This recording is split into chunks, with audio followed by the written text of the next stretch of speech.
Bismillahirrahmanirrahim. Assalamualaikum warahmatullahi wabarakatuh. Rekan-rekan sekalian, alhamdulillah, puji syukur marilah kita sama-sama panjatkan kehadirat Allah Subhanahu wa taala yang sampai saat ini masih memberikan kepada kita itu banyak sekali kenikmatan sehingga kita bisa berjumpa kembali di pembelajaran online untuk mata kuliah Filsafat Pendidikan Islam. Teman-teman sekalian, kita menginjak di pertemuan ke-6 untuk materi kajian tentang modernisasi pendidikan Islam. Kenapa kemudian Islam atau pendidikan mesti dimodernisasi, atau hal-hal apa saja yang dimodernisasi dalam pendidikan Islam. Kita akan sama-sama kaji dan ulas teori-teori dan diksi-diksi kaitan dengan modernisasi pendidikan Islam. Nah, yang pertama dikatakan bahwa term modernisasi atau pembaruan merupakan alih bahasa dari istilah tajdid. Sering dipahami berlainan sehingga tak jarang menimbulkan polemik tak berujung di kalangan muslim sendiri. Memang tidak ada pengertian yang kemudian menjelaskan secara umum kaitan dengan pembaruan ini. Yang jelas, istilah pembaruan ini atau modernisasi ini senada dengan istilah tajdid. Tajdid ini kan artinya pembaruan, berasal dari bahasa Arab, sementara modernisasi ini berasal dari bahasa Inggris begitu. Nah, memang istilah ini kadangkala sering dipahami berlainan dan bahkan atau tidak jarang menimbulkan polemik tak berujung di kalangan muslim sendiri kaitan dengan apa sih yang mesti diperbaharui tentang Islam itu, atau bagaimana status hukum pembaharu kaitan dengan ajaran-ajaran Islam yang khawatir mereduksi dari nilai-nilai Islam begitu. Nah, tentu saja di sini senantiasa ada pertarungan teologis begitu atau teoretis yang bersifat normatif dan juga dogmatif antara ketiga istilah ini begitu. Nah, menurut Ajra atau Ajumardi Ajra, guru besar di UIN Syarif Hidayatullah, dikatakan bahwa modernisasi atau pembaruan merupakan upaya untuk mengaktualisasikan ajaran Islam agar sesuai dengan perkembangan sosial yang terjadi. Ini bisa kita aplikasikan utamanya kaitan dengan metode pembelajaran atau model-model pembelajaran begitu. Walaupun memang definisi ini masih umum kaitan dengan modernisasi dalam berbagai bidang, dalam berbagai hal begitu. Namun yang jelas bahwa menurut pendapat Ajra bahwa modernisasi itu adalah pembaruan dalam arti bukan mereduksi nilai-nilai Islam, tetapi membaharui begitu nilai-nilai kegunaan yang berkaitan dengan ajaran Islam begitu agar sesuai dengan perkembangan sosial begitu.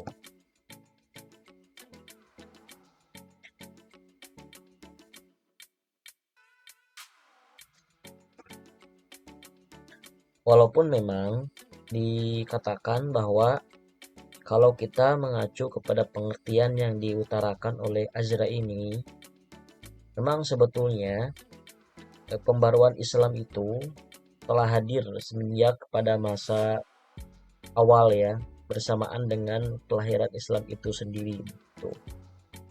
Nah, apalagi kemudian sejak masa pertumbuhan dan perkembangannya, upaya aktualisasi ajaran Islam ini telah dilakukan oleh Rasulullah yang kemudian dilanjutkan oleh para sahabat dan tabi'in. Dan bisa dikatakan bahwa puncak keberhasilan pembaruan dalam pengertian yang dikemukakan oleh Azra ini adalah ketika terjadinya aktualisasi Islam dalam berbagai kehidupan sosial kultural kaum muslimin yang ada pada masa dinasti Abbasiyah nih, kurang dinasti Abbasiyah yang waktu itu berpusat di Baghdad dan dinasti Umayyah yang berpusat di Andalusia begitu. Nah, sementara menurut Harun Nasution dikatakan bahwa pembaruan ini mengandung arti pikiran, aliran, gerakan, dan usaha untuk mengubah paham-paham, adat istiadat, institusi-institusi lama, dan sebagainya begitu. Nah, tentu saja untuk kemudian disesuaikan dengan bisa dikatakan suasana baru yang ditimbulkan oleh kemajuan ilmu pengetahuan dan teknologi modern begitu. Ini kurang lebih dimuat dalam bukunya Pembaruan dalam Islam, Sejarah Pemikiran dan Gerakannya. Nah, jadi pengertian menurut Harun ini tentunya memiliki implikasi bahwa pembaruan dalam Islam muncul semenjak terjadinya kontak Islam dengan Barat begitu. Di mana Barat pada waktu itu telah mengalami kemajuan pesat dalam bidang industrialisasi utamanya sebagai akibat dari lahirnya revolusi industri di Prancis begitu. Nah, kemudian menurut Cak Nur dikatakan bahwa modernisasi merupakan proses perombakan pola pikir dan tata kerja lama yang tidak rasional dan menggantinya dengan pola pikir dan tata kerja baru yang rasional begitu. Ini dimuat dalam bukunya berjudul Islam, Pemodernan dan Keindonesiaan yang publish tahun 89. Nah, kalau pengertian yang dilontarkan oleh Cak Nur ini bisa dikatakan bermaksud bahwa pembaruan itu bisa dikatakan suatu upaya yang identik dengan rasionalisasi kan gitu. Karena Cak Nur ini dikatakan sebagai penggagas Islam rasional, Islam liberal begitu, yang kemudian memahami segala sesuatu kemudian dominan dengan penggunaan akalnya. Nah, selain itu bahwa pengertian pembaruan yang ditawarkan Cak Nur ini juga mengandung pemahaman bahwa pembaruan merupakan proses untuk membebaskan diri dari tradisionalisme yang penuh dengan pola pikir dan tata kerja yang lama gitu. Atau dengan kata lain bahwa modernisasi ini merupakan lawan dari tradisionalisasi begitu. Nah, kemudian ada satu ayat yang kemudian berbicara tentang modernisasi atau tentang perubahan yang ingin dijalani oleh kaum muslimin. Salah satunya adalah di surat Ar-Rad ayat 11. A'udzubillahi minasyaitonirrajim. Innallaha, sesungguhnya Allah, la yughayyiru ma biqaumin, tidak akan mengubah satu kaum hatta yughayyiru ma bi anfusihim, sehingga atau sampai kaumnya sendiri yang mengubah dirinya gitu. Wa idza aradallahu biqaumin su'an, apabila kemudian Allah menghendaki bagi suatu kaum kejelekan, fala muraddadahu, maka tidak akan bisa menolak baginya, wa ma lahum min dunihi min wa, dan tidaklah bagi mereka selain Allah penolong. Ini diantara hadis yang kemudian menganjurkan agar kaum muslimin melakukan pembaruan begitu. Nah, ada beberapa hadis juga yang kemudian nadanya sama, yang mendorong umat Islam untuk melakukan pembaruan begitu. Memang firman ini secara teologis dapat dijadikan landasan bagi aksi pembaruan yang dilakukan oleh kaum muslimin begitu. Nah, pola pikir dan pola sikap kaum yang jumud itu mesti mengalami perubahan. Nah, tentu saja perubahan ini bersifat internal dalam arti dimulai dari kemauan kaum itu untuk mengubahnya, untuk dihadapkan pada situasi sosial budaya yang ada pada masanya begitu. Nah, kemudian teman-teman, ada juga hadis yang mengatakan bahwa Allah akan mengutus untuk umat ini tiap 100 tahun ada satu orang atau satu kelompok yang melakukan pembaruan bagi agamanya begitu. Ini hadis riwayat Imam Abu Daud yang kemudian maknanya selaras dengan hadis yang kemudian diutarakan oleh Imam Ahmad begitu, yaitu bahwa perbaharuilah iman kalian. Kemudian ditanyakan kepada Rasulullah, ya Rasulullah, bagaimana caranya memperbarui iman kami? Rasul kemudian menjawab, perbanyaklah la ilaha illallah. Nah, dari kedua hadis yang tadi dibacakan, paling tidak muncul kemudian 3 pertanyaan yang berkaitan dengan pembaruan Islam. Yang pertama, kapan pembaruan itu dilakukan? Ini pertanyaan pertama. Kemudian kedua, siapa yang melakukan pembaruan? Dan yang ketiga, apa yang perlu diperbarui? Nah, tentu saja dalam menjawab pertanyaan yang pertama, kaitan dengan kapan pembaruan itu dimulai, ini tentu saja ada 2 pendapat yang muncul ke permukaan. Nah, pendapat pertama yang mengatakan bahwa pembaruan Islam terjadi dan dihitung dari kelahiran pembaharu atau mujadid sebutnya. Tapi memang pendapat ini kiranya sulit dipahami karena dari sekian pembaharu yang ada, kebanyakan mereka itu wafat pada awal setiap abad begitu. Makanya ada pendapat kedua yang menyatakan bahwa pembaruan itu dihitung dari tanggal kematian pembaharu itu atau mujadid tersebut. Hal ini yang kedua ini sesuai dengan tradisi penulisan biografi dalam sejarah Islam yang biasanya hanya menunjuk tanggal kematiannya. Nah, dari kedua pendapat yang tadi disampaikan, muncul pendapat ketiga yang berupaya menyintesiskan istilahnya keduanya.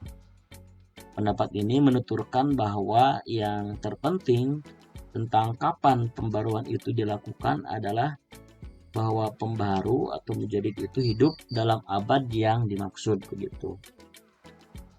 Kemudian tentang pertanyaan yang kedua kaitan dengan siapa yang melakukan pembaruan. Nah, pertanyaan ini dapat dijawab sebetulnya kalau kita merujuk kepada hadis riwayat Abu Daud yang tadi yang menyatakan bahwa yang melakukan pembaruan itu adalah orang atau manusia.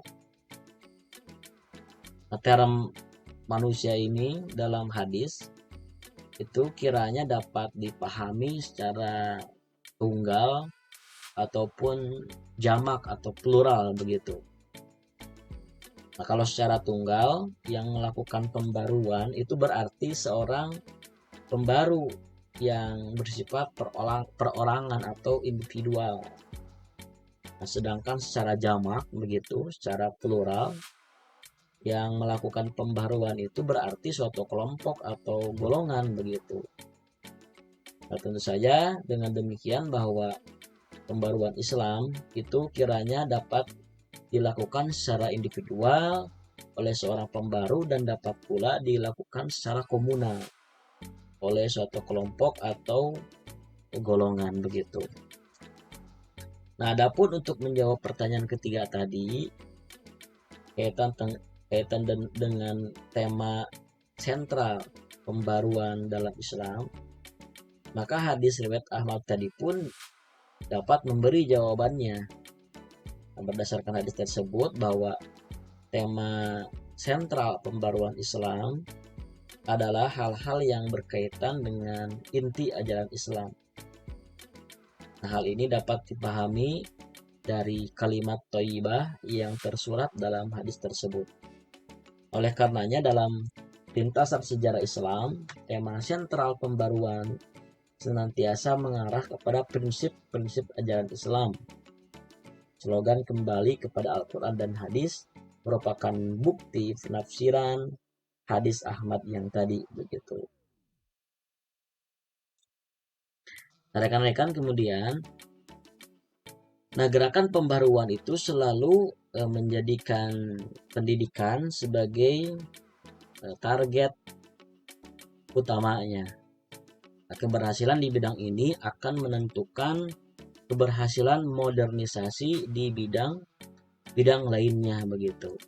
Jadi biasanya tokoh-tokoh pembaharu dalam rangka kemudian melakukan pembaruan itu biasa atau identik dengan bermula dari pembaruan pendidikan terlebih dahulu. Karena kalau pendidikan sudah diperbarui dalam kaitan dengan substansi dan konteksnya, maka akan dengan mudah kemudian melakukan pembaharuan di bidang-bidang yang lain begitu.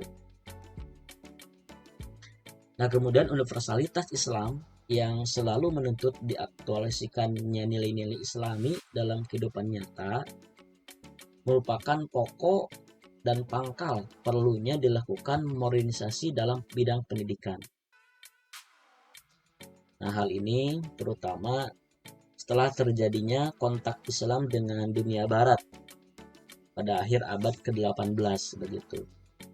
Gerakan pembaruan Islam dengan segala bentuk dan coraknya, baik yang konservatif atau reformis ataupun sekuler maupun yang fundamentalis, ini mempunyai implikasi serius bagi diadakannya pembaruan di bidang pendidikan. Nah, bagaimanapun juga suatu bentuk pembaruan tentunya memerlukan suatu wadah dan strategi tertentu dalam rangka tercapainya tujuan pembaruan yang diharapkan. Saja dalam hal ini, pendidikan merupakan bidang yang sangat tepat untuk dijadikan ajang dilakukannya pembaruan Islam. Nah, dalam perkembangan gerakan pembaruan Islam, pembaruan bidang pendidikan tidak terlepas dari unsur filosofis berupa cita-cita dan lembaga. Nah, keberadaan cita-cita pendidikan tersebut dalam pembaruan pendidikan Islam merupakan landasan filosofis dan paradigma ideologis tentang bagaimana seharusnya pembaruan pendidikan Islam itu dilakukan. Nah, sementara keberadaan lembaga kependidikan ini merupakan wadah bagi aplikasi dan implementasi dari suatu cita-cita kependidikan. Oleh karena itu, aspek cita-cita dan lembaga dalam pembaruan pendidikan Islam merupakan dua hal yang tidak dapat dipisahkan gitu. Jadi keberadaan cita-cita kependidikan dalam pembaruan pendidikan Islam itu merupakan landasan filosofis dan paradigma ideologis tentang bagaimana seharusnya pembaruan pendidikan Islam itu dilakukan. Nah, sedangkan keberadaan lembaga kependidikanan merupakan wadah bagi aplikasi dan implementasi dari suatu cita-cita kependidikan. Walhasil, bahwa aspek cita-cita dan lembaga dalam pembaruan pendidikan Islam merupakan dua hal yang tidak bisa dipisahkan begitu. Ibarat dua sisi mata uang atau kepingan uang logam dengan dua wajah dapat dibedakan tapi tidak dapat dipisahkan. Nah, dengan ilustrasi pemikiran seperti ini, pada dasarnya pembaruan pendidikan Islam pada tingkat kelembagaan juga merupakan pembaruan pada tingkat pemikiran atau cita-cita. Sebab pembaruan aspek kelembagaan ini merupakan manifestasi dari pembaruan aspek pikiran begitu. Nah, itu saja barangkali teman-teman yang bisa Bapak sampaikan pada kesempatan saat ini. Mudah-mudahan ada guna dan manfaat khususnya bagi Bapak yang menyampaikan, umumnya bagi teman-teman rekan-rekan sekalian. Mohon maaf videonya tidak nyala karena ada satu dan lain hal. Mudah-mudahan kita bisa bertemu kembali di pertemuan yang akan datang dalam keadaan sehat walafiat. Aku qouli hadza wa astaghfirullah li wa lakum. Wassalamualaikum warahmatullahi wabarakatuh.